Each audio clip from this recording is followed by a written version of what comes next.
بسم اللہ الرحمن الرحیم۔ محترم ناظرین، فلسطین اور بیت المقدس کی تاریخ آپ کے سامنے پیش کی جا رہی ہے۔ ریسنٹ ویڈیو میں ہم نے سنا ہے کہ فلسطین اور بیت المقدس کو کیسے حضرت سلطان صلاح الدین ایوبی نے فتح کیا اور کیسے ان کے راستے میں رکاوٹیں آئیں اور صلیبیوں سے انہوں نے کتنی بڑی بڑی جنگیں لڑیں۔ ان جنگوں کے بعد فلسطین اور بیت المقدس کو سلطان صلاح الدین ایوبی نے حاصل کیا۔ ان کے انتقال کے بعد مختلف مسلم حکمرانوں نے اس بیت المقدس کی، مسجد اقصیٰ کی اور فلسطین کی حفاظت کی، اور الگ الگ حکومتوں میں یہ فلسطین اور بیت المقدس کا علاقہ اور مسجد اقصیٰ محفوظ رہا۔ پھر سلطنت عثمانیہ، جو خلافت عثمانیہ، اوٹومن خلافت جس کو کہا جاتا ہے، سلطنت عثمانیہ کا دور آیا تو جو عثمانی خلفاء تھے، عثمانی سلطان بادشاہ جو تھے، انہوں نے بھی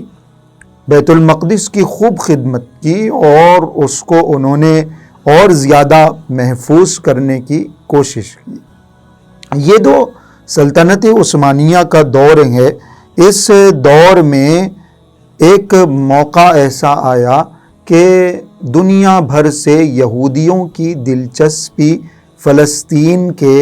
اس علاقے پر ہونے لگی، ورنہ 1750 سے پہلے اس علاقے میں کوئی بھی یہودی نہیں تھا، نہ ان کو اس علاقے سے کسی طرح کا کوئی انٹرسٹ تھا۔ لیکن 1838 میں اور ایسے ہی 1750 کے بعد آہستہ آہستہ ایک آدھ یہودی دنیا کے الگ الگ علاقوں سے یہاں آ کر آباد ہونے لگے۔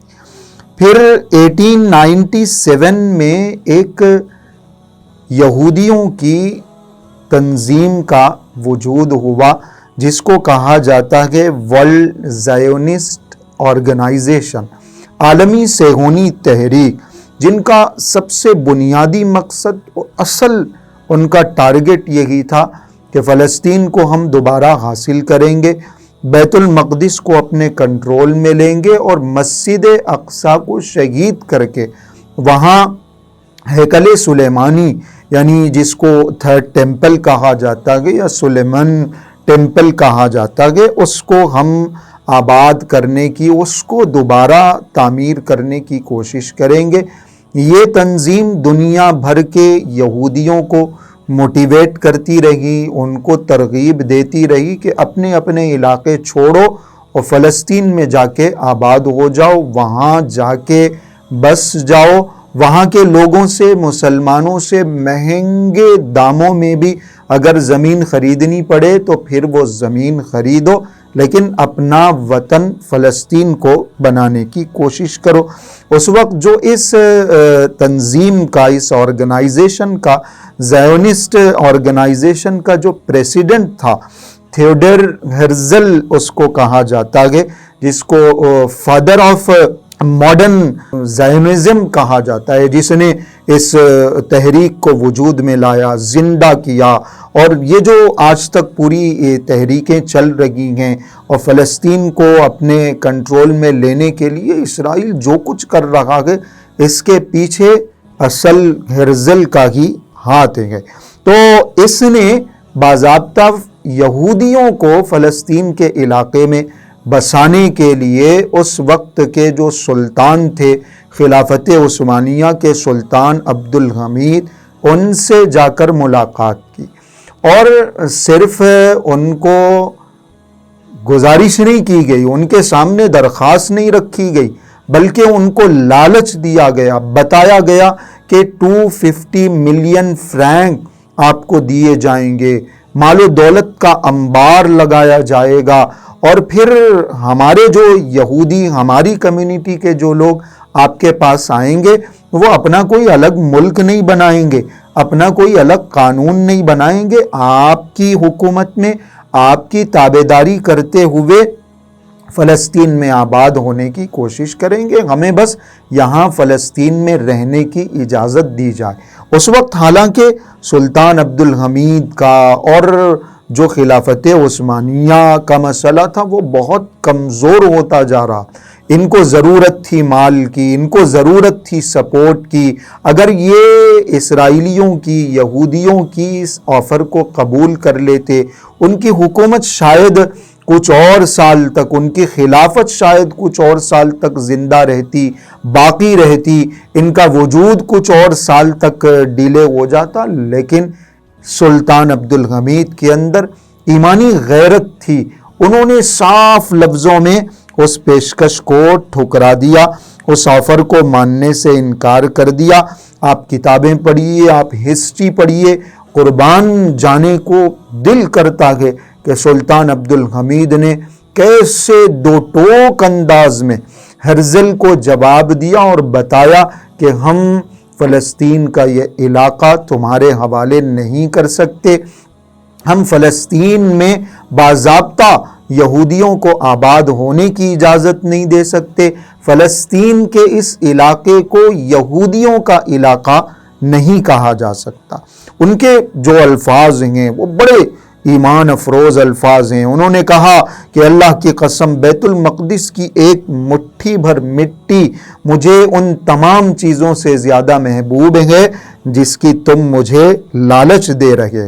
انہوں نے یہ بات بھی کہی کہ یہ جو فلسطین کا علاقہ ہے اس کو ہمارے باپ دادا نے، ہمارے پرکھوں نے قربانیاں دے کر حاصل کیا ہے، میں قیمت دے کر یہ علاقہ تمہارے حوالے نہیں کر سکتا۔ اگر تم اس علاقے کو اپنے کنٹرول میں لینا چاہتے ہو تو اس کا ایک ہی راستہ ہے کہ میری موت ہو جائے، میں مر جاؤں گا تو ہو سکتا کہ یہ علاقہ تمہیں مفت میں حاصل ہو جائے۔ میرے لیے ناممکن ہے کہ میں فلسطین کی ایک بالش زمین تمہارے حوالے کر دوں، اس لیے کہ فلسطین کا یہ علاقہ میرا نہیں ہے، بیت المقدس کی یہ زمین میری نہیں ہے، انہا ارض الامہ، یہ اس پوری امت کی سرزمین ہے، میں اگر تمہارے حوالے کر دوں گا، تمہیں بیچ دوں گا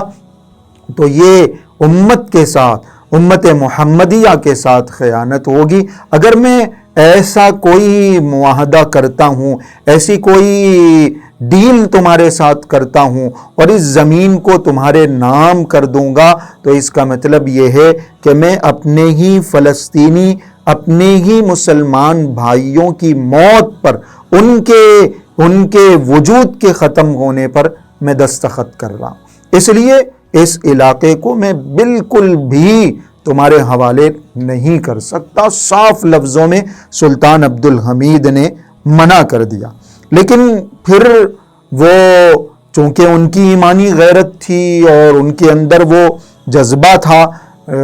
جس کی وجہ سے انہوں نے انکار کیا، اور اس انکار کے نتیجے میں سلطان عبدالحمید کے خلاف اور سلطنت عثمانیہ کے خلاف سازشیں رچی گئیں، خود مسلمانوں کو ان کے خلاف کھڑا کیا گیا اور سلطنت عثمانیہ کے ٹکڑے ٹکڑے کر دیے گئے، بغاوتیں کر کے چھوٹے چھوٹے الگ الگ اسٹیٹس بنائے گئے، عرب ملک بنائے گئے، اور یہ جو ایمانی غیرت رکھنے والا ایک بادشاہ تھا وہ بادشاہ خود اپنے ہی مسلمانوں کی سازشوں کا شکار ہو گیا۔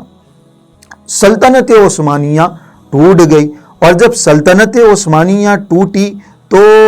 اس موقع پر وہاں جو ترکی کا یا عثمانی خلافت کے جو بچے کچے علاقے تھے، اس علاقے کا جو کنٹرول تھا وہ مصطفیٰ کمال کے ہاتھوں میں آیا، جس کو غدار کہا جا سکتا ہے یا جس کو سازشی کہا جا سکتا ہے، جس نے سلطنت عثمانیہ کے ٹکڑے ٹکڑے کرنے میں ایک اہم رول ادا کیا۔ مصطفیٰ کمال اتاترک اس کا نام تھا۔ ادھر خلافت عثمانیہ کے ٹکڑے ہوئے اور ادھر دنیا بھر میں ایک بہت بڑی جنگ چھڑ گئی جس کو فرسٹ ورلڈ وار کہا جاتا ہے۔ یہ جو لڑائی ہوئی جس میں ایک طرف جرمنی ہے، اٹلی ہے، اور دوسری طرف برطانیہ ہے، فرانس ہے، رشیا ہے، امریکہ ہے، یہ ایسی لڑائی تھی جس لڑائی کا ترکی سے یا خلافت عثمانیہ کے ان بچے کچے ملکوں سے کوئی تعلق نہیں، دور کا قریب کا کوئی لینا دینا نہیں تھا، لیکن مصطفیٰ کمال نے زبردستی اپنے ملک کو، ترکی کو اور بچے کچے ان ملکوں کو اس جنگ میں شامل کر دیا، جس کا نتیجہ یہ ہوا کہ جب جنگ ختم ہوئی تو فلسطین پر برطانیہ کا کنٹرول ہو گیا۔ جس وقت یہ جنگ لڑی جا رہی تھی، یعنی جو فرسٹ ورلڈ وار چل رہی تھی، اس زمانے میں یہودیوں کی یہ جو تنظیم ہے، اس تنظیم کے صدر نے، جس کا ہم نے ابھی تذکرہ کیا، اس کا جو پریسیڈنٹ تھا ویزمن، اس نے برطانیہ کے ساتھ، برٹش گورنمنٹ کے ساتھ ایک معاہدہ کیا۔ اس نے برٹش گورنمنٹ کے سامنے ایک آفر رکھی اور کہنے لگا کہ اگر جنگ جیتنے کے بعد فلسطین کا یہ علاقہ ہمارے نام کر دیا جائے تو ہم دولت کے خزانے تمہارے قدموں میں رکھ دیں گے، ہم مال و دولت کے انبار لگا دیں گے، اس جنگ میں یہودی بھرپور تمہاری مدد کریں گے۔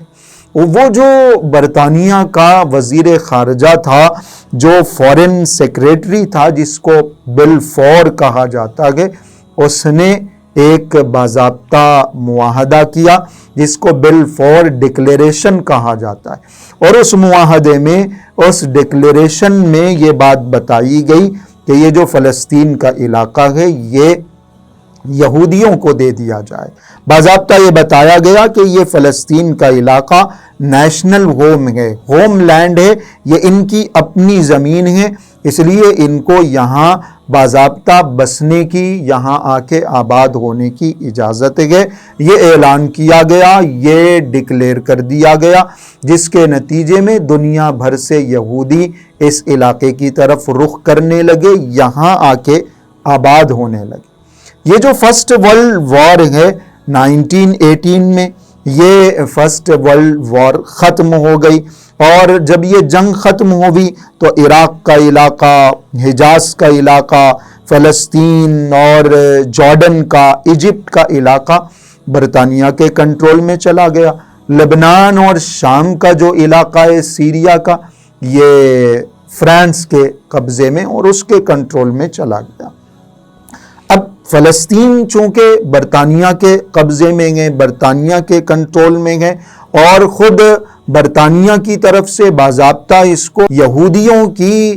مقدس سرزمین کہہ دیا گیا، ان کا نیشنل ہوم اس کو ڈکلیئر کر دیا گیا، تو ان کے دور میں، یعنی برطانوی دور میں، برطانوی اقتدار میں، جس کو برٹش مینڈیٹ کہا جاتا ہے، اس برطانوی مینڈیٹ میں دنیا بھر سے بے شمار یہودی آ کے یہاں آباد ہونے لگے۔ ادھر یہودی بڑھ رہے ہیں، ان کی آبادیاں بڑھ رہی ہیں، ان کے سیٹلمنٹس بڑھ رہے ہیں، ان کی تعداد بڑھ رہی ہے۔ ادھر جو مسلمان ہیں وہ جوش میں ہیں، وہ غصے میں ہیں، ان کا ایمان، ان کو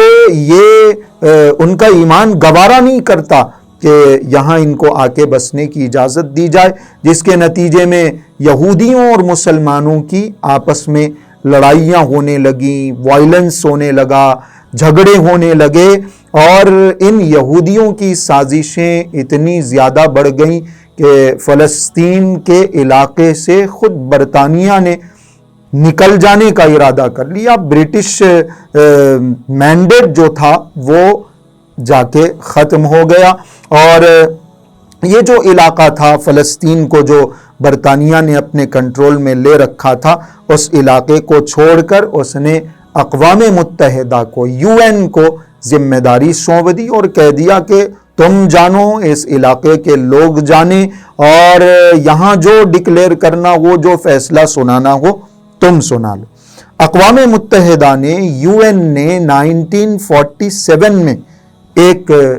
اسٹیٹمنٹ دیا۔ اقوام متحدہ نے یہ فیصلہ کیا کہ یہ جو یہودی یہاں آ کے آباد ہو گئے ہیں، یہاں آ کے بس گئے ہیں، ان کو یہاں سے نکالا نہیں جا سکتا، ان کے لیے ایک الگ اسٹیٹ بنانا پڑے گا، ایک الگ ملک بنانا پڑے گا۔ فلسطین کے اس علاقے میں اب 2 ریاستیں بنیں گی، 2 اسٹیٹ بنیں گے، ایک اسٹیٹ ان یہودیوں کا، ان اسرائیلیوں کا ہوگا، دوسرا اسٹیٹ یہاں کے عربوں کا، یہاں کے مسلمانوں کا ہوگا۔ یہ جو ڈکلیریشن تھا، یہ جو فیصلہ تھا 1947 میں یہ اقوام متحدہ کی طرف سے، UN کی طرف سے پیش کیا گیا۔ پھر 1948 میں جو یہودیوں کا، اسرائیلیوں کا جو ایک بڑا لیڈر تھا جس کو ڈیوڈ بن گوریان کہا جاتا ہے، اس نے 1948 میں باضابطہ یہ اعلان کر دیا کہ ہم اسرائیل بنا رہے ہیں اور یہ ہمارا ملک ہے، یہ اس کے بارڈرز ہیں، یہ اس کے اصول ہیں، یہ اس کی زمین ہے۔ باضابطہ اس نے یہ ڈکلیئر کر دیا کہ اسرائیل بن چکا ہے، اسرائیل اب ہمارا ملک ہے۔ 1948 میں یہ ڈکلیئر کر دیا گیا، یہ بتا دیا گیا۔ اس کے بعد سے پھر عربوں اور اسرائیل کے درمیان جنگیں ہوئی۔ ان جنگوں میں آہستہ آہستہ اسرائیل نے پورے فلسطین پر کنٹرول کر لیا۔ وہ فلسطین پر کنٹرول اسرائیل کو کیسے ملا، اور پھر اس وقت جو ویسٹ بینک ہے اور ایسے ہی غزہ اسٹرپ ہے، یہ کیسے اسرائیل کے کنٹرول میں نہیں ہے، یا اسرائیل نے اپنے قبضے سے کیسے ان علاقوں کو نکال دیا، یہ ایک الگ سٹوری ہے، یہ ایک الگ داستان ہے۔ انشاءاللہ آئندہ کی ویڈیو میں آپ کو یہ بتایا جائے گا، نیکسٹ ویڈیو میں، کہ اسرائیل نے کیسے ان علاقوں پر کنٹرول حاصل کیا اور پھر بعض علاقوں کو کیسے فلسطین کی اتھارٹی کے حوالے کر دیا، اور پھر حماس کیا گئے، ان کی لڑائی، ان کا نظریہ، ان کی آئیڈیالوجی کیا گئے۔ انشاءاللہ یہ نیکسٹ ویڈیو میں، ایک آخری ویڈیو فلسطین اور بیت المقدس سے ریلیٹڈ انشاءاللہ پیش کی جائے گی۔ یہ جو آج کی ویڈیو میں بتایا گیا، یہ حضرت ایوبی کے دور سے اسرائیل تک کے واقعات بہت شارٹ انداز میں آپ کے سامنے رکھے گئے ہیں، خلاصہ آپ کے سامنے رکھا گیا ہے۔ یہ معلومات، یہ نالج اگر آپ کو پسند آئی ہے تو پھر آپ اس ویڈیو کو لائک کریں، کمنٹ کریں اور ہمارے اس چینل کو سبسکرائب کرنا ضرور یاد رکھیں۔